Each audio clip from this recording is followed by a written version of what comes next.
welcome back to Atypical Talk. This is a podcast where we have conversations that illuminate the intersection of faith, culture, and the common spaces of our humanity. I'm Abby.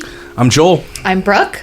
And we are back for another season of Atypical Talk. We've taken a little bit of a break. We're in a new space. We've been doing nothing. We've just been chilling and not doing any other work at all. Yep. But we're in a new space, and we have Brooke back with us, who joined us back at the end of May. She's just made her way back from maternity leave, and we threw her to the wolves, and we're like, you're on the pod. Yeah, I genuinely have been doing nothing for the last, but taking care of babies. That's not enough. That's a lot of stuff.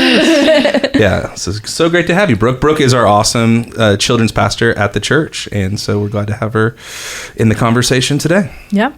Thank you, So guys. our opening question today is, what is your go-to Starbucks order? We're going to be talking a little bit about cafes later. That's the whole reasoning behind that. Oh, man. I am really boring. I during the hot times, I get an iced latte with a quad shot of espresso, so it has a lot more coffee taste than milk and no sweetener. And when it is cold outside, as the season's starting to turn, I get a hot latte with a quad shot of espresso. So coffee forward. I like the taste of coffee, and I try to save my sugar for other times in the day if I do that, but that's just me. Yeah. I like the taste of no coffee, but with the effect of coffee. Oh, yeah. So I like to change it up a little bit. So sometimes I'm like a caramel iced coffee girl with maybe a little extra sweet cream. Today it was pumpkin iced mocha, I think, but triple espresso.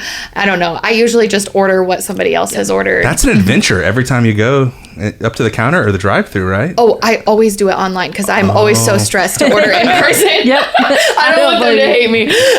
So yeah, but always iced coffee for me if I'm going to Starbucks. Even if it's negative 10 degrees outside, I'm an iced coffee Never girly. do hot coffee. Interesting. Very rare. Yeah. I will at home if I ever am without the kids and can have a slow morning with a coffee cup. Yeah. Abby, we know that you are the biggest coffee fan, and you love the bean drink. So tell us, what's your Starbucks order? I do not like coffee at all. It's the worst thing about Abby. It's by far the worst thing about Abby. I usually get a frozen strawberry lemonade with extra strawberry. It is amazing. I only ever get it in the summer because I don't think they even make it in the winter. I don't know. But yeah. It's great. I vowed that when Abby started working with us, I'm like, oh, you're going to like coffee by the end of this. And I've just failed miserably. I keep trying, and it's just a failure. But we're trying still. I get my caffeine through Dr. Pepper, and that's about it. So our first article today, it's an LA Times article titled, "Modern Death Cafes Are Very Much Alive in LA Inside the Radical Movement." There are over 18,000 death cafes in the world. Dun, dun, dun. But what is a death cafe? When people come, they're given the instruction to have tea and cake and talk about death. People who come are there for various reasons: having just lost a loved one, caring for someone who's expected to pass soon, people scared of their own mortality, and many others. No matter the reason, everyone seems to be seeking some form of comfort, connection, and community. The first death cafe was founded in 2011 by John Underwood, and the movement is still going strong. It's not a support group, it's not a grief group, one cafe owner says. My whole thing is to get people talking about death so they're not afraid when the time comes. So why do you think these cafes are so popular? I mean, I've never heard of one around here. I need to do my research to see if there is even one, but most of them that they were talking about were around LA and Southern California area. But why do you think they're so popular? I was fascinated by just the headline. I'm like, what is a death cafe? Yeah. Like, is this like some kind of weird thing where you go to die? Or, I mean, I didn't even know what it was at all. So reading about it, it really was fascinating to me, just because it's really trying to connect with lonely people or people that are going towards something that we're all going towards, and not shying away from it, but talking about this experience that we all have in our loved ones, and then we all experience at some point for ourselves. So I was struck by it because I think it spoke to the loneliness of our culture and people not having social constructs and friendships where they can have those types of conversations. And then I was kind of sad just around the reality of like how popular they were, and I'm like, man, why aren't people going to churches to talk about these ultimate things? Why do they feel like church is not a safe place to talk about aging parents, to talk about loved ones that had passed away? And because I just feel like that's something that the people of God should be the safest place and the safest type of community on planet Earth to have these conversations about death. And so I think they're popular because it's something we're all going to face, and it's something that is coming for all of us, and we all experience it with our grandparents or aging parents and all those different realities. But it blew me away to consider like, oh man, what a miss that people aren't thinking about churches when they think about these things, because people are lonely, they're disconnected, and we all need each other to talk about these ultimate things.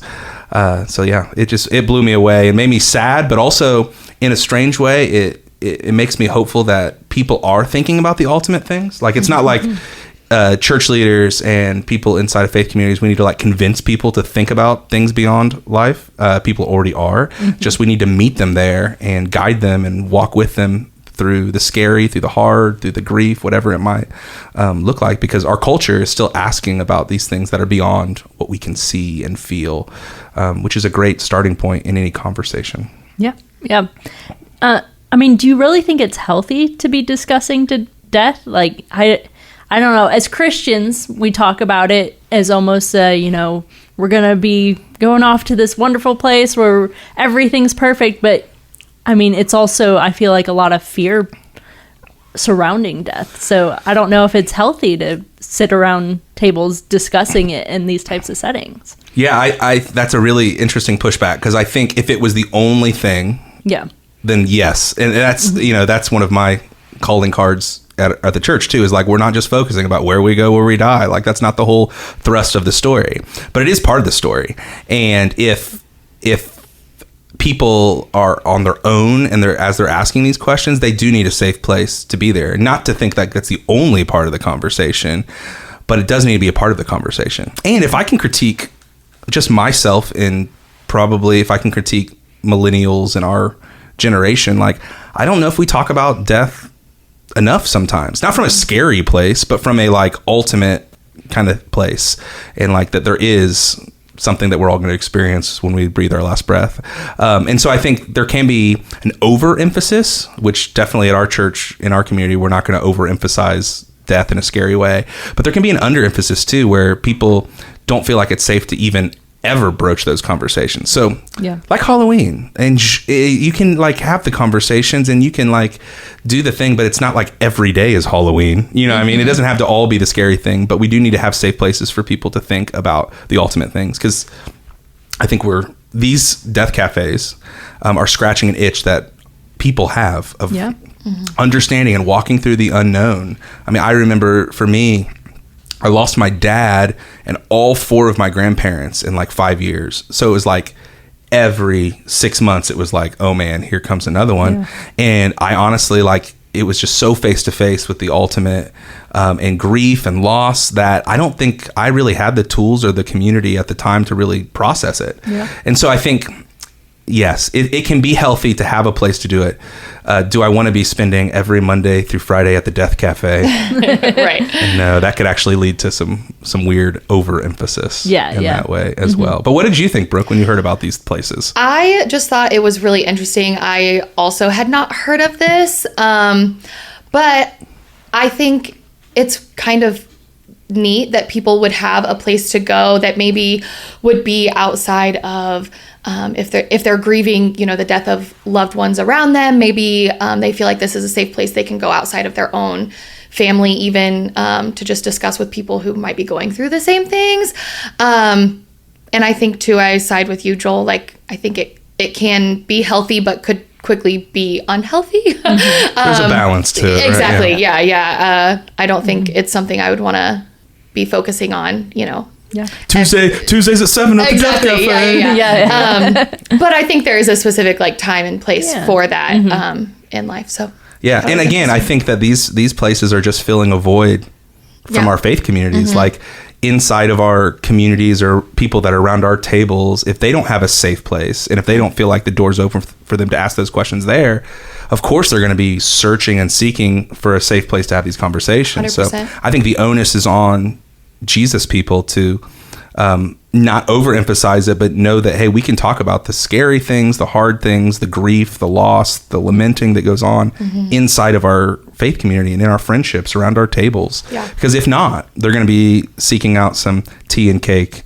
and a side of death. Yeah. And we should be filling that void for them. Yeah. Yep. Our next topic today is an NPR article titled, "This Boss Vowed to Help His Workers with Childcare. It Hasn't Been Easy." It was during the height of the pandemic that Sachin Shivaram realized the depth of his employees' struggles with childcare. The CEO of the 115-year-old Wisconsin aluminum foundry was dealing with rising absenteeism as childcare centers closed and workers' other arrangements fell through. To help parents with childcare needs, Shivaram first tried to build a new childcare center nearby. He soon realized that the cost he would have to charge people to use the new center would be much too high compared to the median income in the community. He decided to give each employee $400 a month to put toward childcare costs. He originally wanted to earmark the money for licensed childcare facilities, but then discovered many of his workers could not find spots. So for now, he's reimbursing any childcare expense, even to pay grandma. Approximately 100 of the foundry's employees currently use the childcare benefit. So what do you guys think of this story? I thought it was a nice little feel-good. I mean, you don't see this very often. Yeah. I loved this guy's heart that I heard him from, like, throughout the whole article.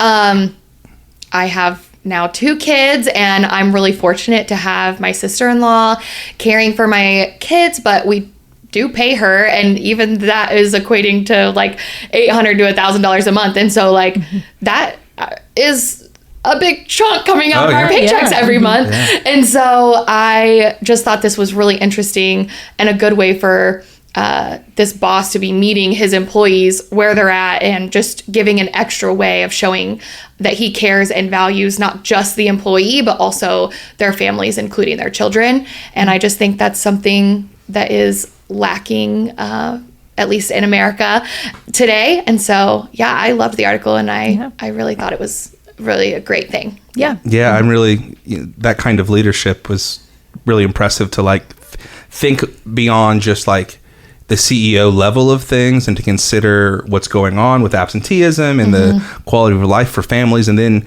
I mean, he ran into multiple roadblocks, but still was trying to figure out a way to make that burden less. Yeah. And, you know, like Brooke, we have 3 kids, and childcare is literally the second most expensive thing on our family budget. It literally is like giving to Bridgeway, and then our mortgage, and then childcare is literally like it's at the very top, and then it's like food after that. Yeah. So it's like it's just crazy how much of the pie it takes, and it should be quality care. So you want to honor the people that are doing it 100%. And all that kind of stuff. And we even have family that does a day or two throughout the week as well. So it's such a challenge. And you're right, Brooke. It just seems like in our country, at least, it's not something that is valued from like the employer standpoint to the employee. And there are a lot of Western countries where it's there are huge credits and there are huge opportunities and basically free places that you could bring your kids and have them cared for. But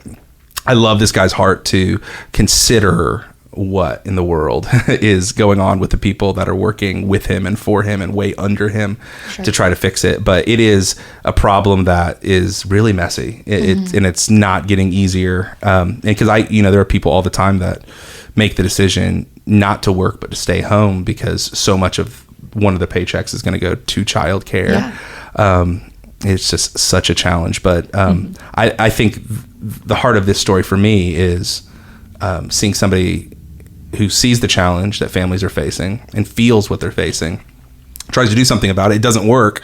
He doesn't just throw his hands up. He goes to the next thing and asks more questions about the root realities. And so I think this is the type of company that people are going to want to work for and want to be a part of. And it'd be great for more and more, CEO level leaders to be thinking about these things, because ultimately you're going to have healthier, happier employees and healthier people and less everything because of this. We just need to start seeing it more as an investment instead of a expense, but it's an investment in the workforce and in our societies. So I love the story. Yeah. And like in the article, it didn't mention that he had kids or anything like that. And so it wasn't necessarily just something where he's thinking about how can I make this easier for me? It was, how can I, others focused for sure. And so I really love that part about it. Do you think we could see more companies in the US doing this? 1,000% we could. Yeah. But their profits are going to change. Yeah. Yeah. Like that's just the reality is like, like you remember like maybe 4 or 5 years ago when the whole conversation about paying fast food workers more was like, well, we can't afford this. We can't do this. Well, now it's pretty average for fast food workers to be making $15 an hour. Right. And the reality is that like the business changed, but it can be done. Like there's probably less profits at the top. Things cost more.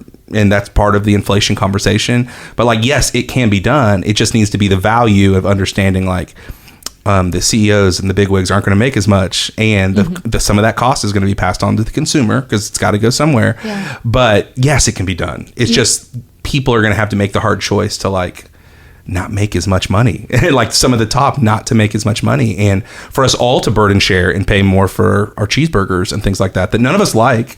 But understanding that like if people are going to make more money, they have to do this. And if you're going to give money to employees for childcare, that money's got to come somewhere. So so I totally think it's possible. Yeah. I think it's really hard in our American capitalistic society where everything's about the stock price and reporting to our earners and like you have to make more this quarter than we did last quarter. It looks like a failure.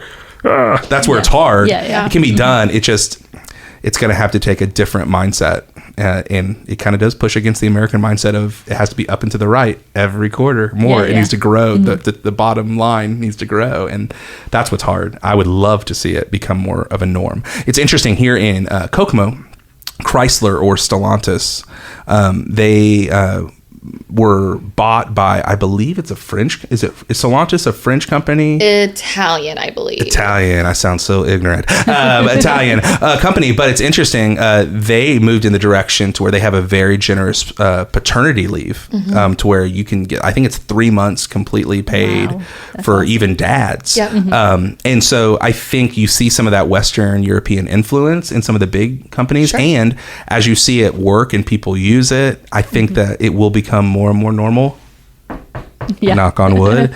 But yeah, I think it's possible. There just has to be a will for it to happen. And we have to think beyond the almighty dollar and just the bottom line and think more about what kind of world do we want to live in and have enough. And so that's my thing. I would love to see it happen. Yeah, that would be awesome. So on the topic of childcare, what fictional character would you let babysit your kids? Brooke? I thought about this a lot because I have a few different ones. I think maybe Jess from New Girl. She's so fun and she's a teacher and I feel that she's trustworthy and sweet, but would also clean up the house when the kids took a nap. And so I thought she would be really great. But I also feel that Leslie Knope would be a great choice because I know she's not letting the kids get away with anything. Leslie Knope from Parks and Recreation, yes, right? Yeah, she is keeping, she's keeping the house clean. She's keeping the kids on track, not letting them get away with any goofy business. So, yeah, either one of them. And they're going to be civil servants, and they're going to have responsibility with Leslie, right? Yes. For me, my mind goes to a couple places. One, my favorite show of all time is The West Wing, and so the chief of staff to the Bartlett presidency is Leo McGarry, who's loyal and protective of his best friend, the president. And so I would trust him, but he does, spoiler alert, have a heart attack in the later season, so he's not as spry as he used to be. So it depends. I think he would run our boys would run circles around him. Yeah. But I've also rewatching the show from 2004 to 2010, Lost, with my wife right now, and John Locke is a character on there who's weird, strange for sure, but he is going to take care of anybody in front of him and be responsible, and I love that about that character. So I would say if there was a wild boar chasing our kids, I'd want John Locke to be there for sure. If people were attacking my kids through social media or something like that, I'd want Leo McGarry to be in my corner because he's a faithful friend in that way. That's me. So I don't have kids, but I think my first reaction is the one babysitter I could think of in a movie was the babysitter from Incredibles. You actually went to a real babysitter. In Yeah, the movie. yeah. Okay. That was like who I kept thinking of, but I was like, well, I mean, the kids like blow up the house at one point, I think.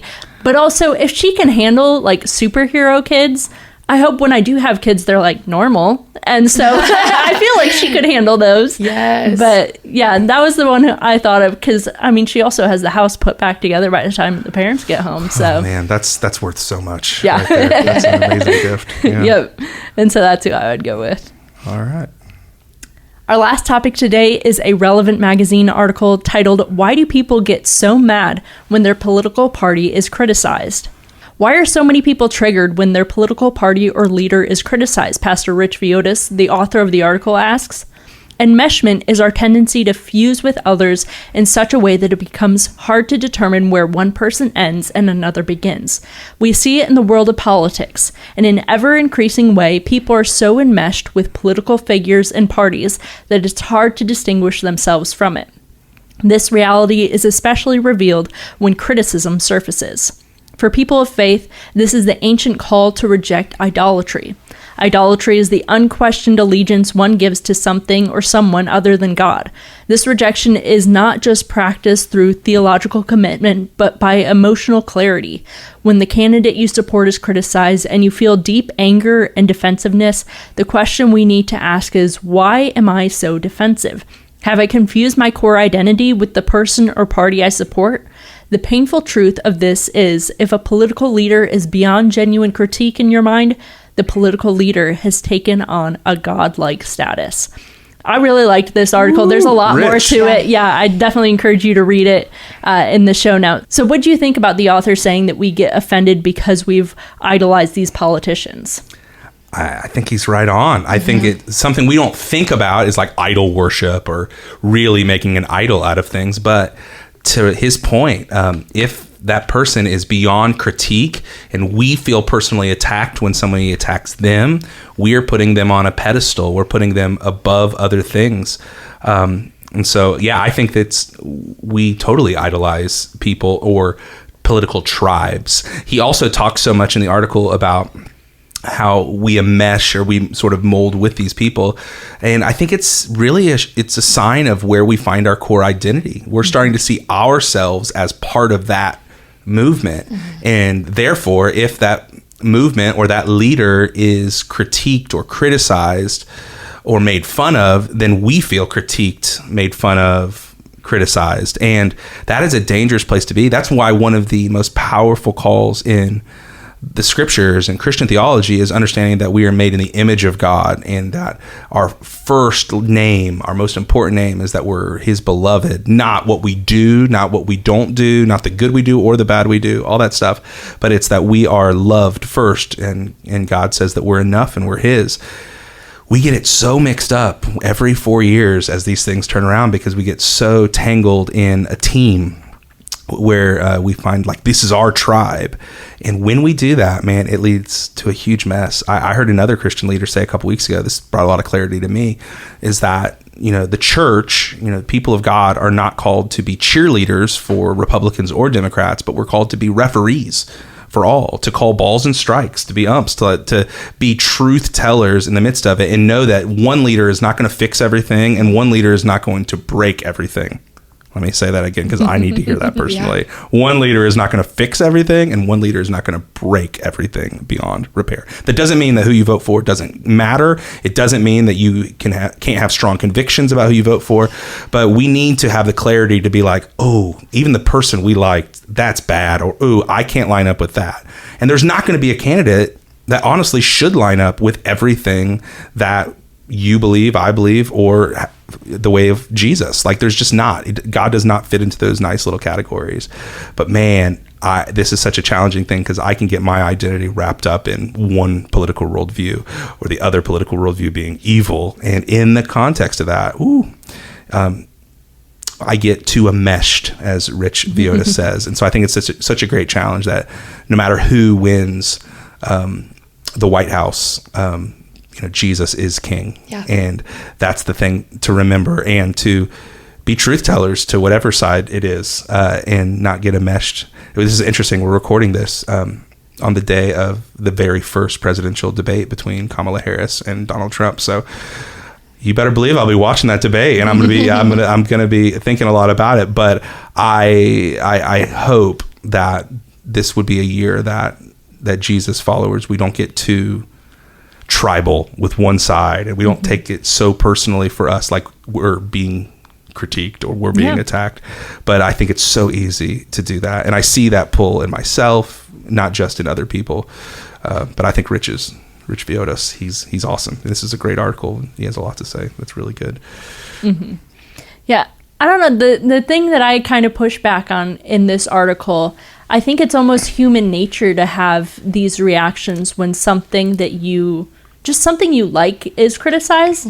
Because, like, I don't know, like, if someone says, you know, this movie that you really like or this show you really like is stupid, I don't like it, it almost hurts me, because I'm like, well, I feel like that's because I enjoy this so much, it's almost part of my identity. And maybe that's another thing that I need to work on.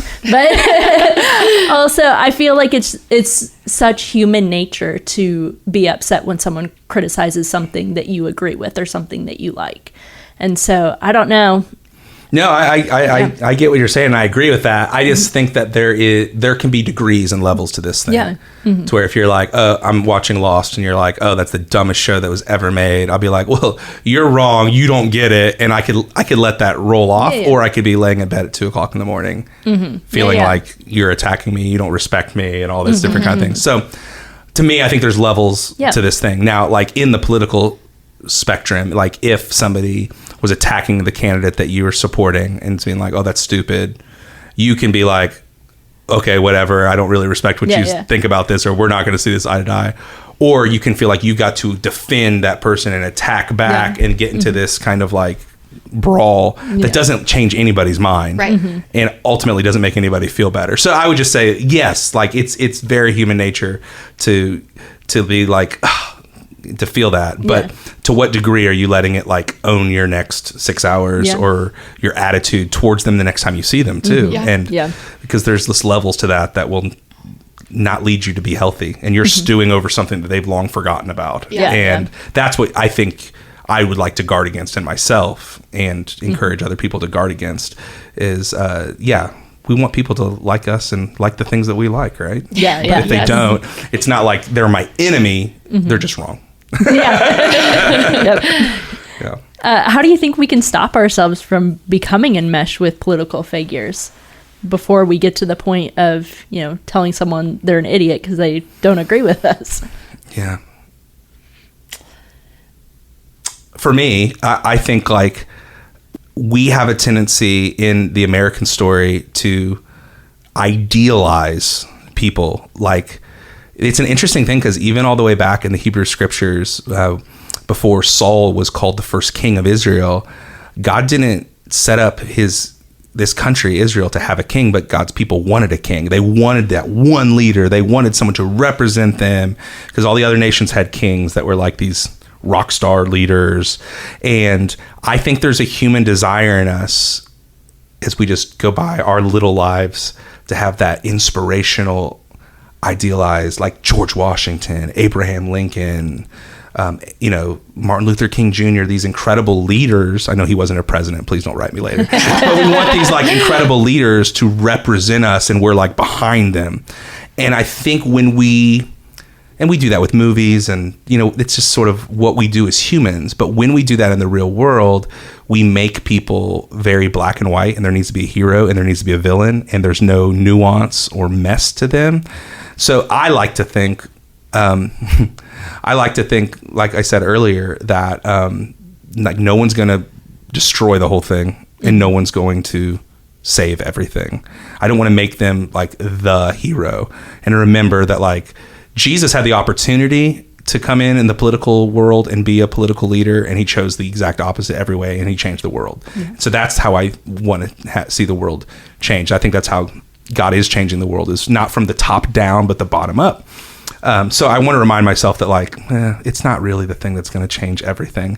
I feel like this is so hard, because I am just someone who, I know politics are important, and I vote, and I believe in the ways that I believe, but I just have never been one to get extremely caught up in one party or the other. I can see a lot of things on both sides. I agree and disagree with many things on each side. But I've just never been one to unfriend somebody because of the way that they vote or the way that they think. So this was interesting to me. I think also it's important for people, myself included, to recognize when somebody thinks differently than you or votes differently than you, to consider their background and the way they were raised and the life that they live, because the way I see something might be because of a way I was brought up or a way that I am privileged to live that maybe somebody else just didn't have the same experiences or the same privileges that I do. And so that's something that I try to think about when somebody is disagreeing with me, especially when it comes to politics. I love that. That's good. Well, that's it for this episode of Atypical Talk. If you have any questions or topics you'd like us to talk about, you can email those to atypicaltalkpod@gmail.com. Make sure to follow us on Instagram, Facebook, and TikTok at Atypical Talk Pod, and subscribe on your favorite podcast platform to get updates when new episodes go live. We hope that these conversations today have helped you think wider, love deeper, and partner with God to bring the up there down here in your everyday life. Thanks for listening.